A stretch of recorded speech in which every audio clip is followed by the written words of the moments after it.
ஈரோடு கிழக்கிலும் தோற்று 11 தோல்வி பழனிசாமி என்ற அவப்பெயரை துடைக்க எடப்பாடி பழனிசாமி களத்தை விட்டே ஓடிவிட்டதாக அமைச்சர் ஏவ வேலு விமர்சித்துள்ளார்.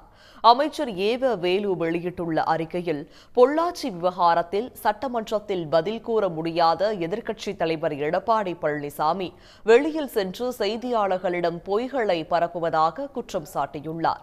11 தோல்வி பழனிசாமி என்ற அவப்பெயரை துடைக்கவே ஈரோடு கிழக்கு இடைத்தேர்தலை அதிமுக புறக்கணித்துள்ளதாகவும் காட்டமாக விமர்சித்துள்ளார்.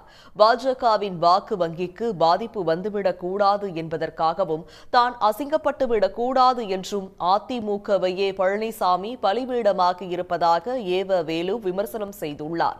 2026 சட்டசபை தேர்தலுக்காவது பழனிசாமி வருவாரா அல்லது ஓடி ஒளிவாரா எனவும் அமைச்சர் கேள்வி எழுப்பியுள்ளார்.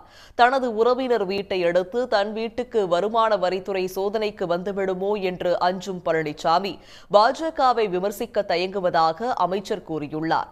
எந்த தகுதியும் இல்லாமல் குறுக்கு வழியில் முதலமைச்சரான பழனிசாமி அந்த பதவிக்கு சிறுமைதான் சேர்த்தார் என்றும் ஏவ வேலு கடுமையாக விமர்சித்துள்ளார்.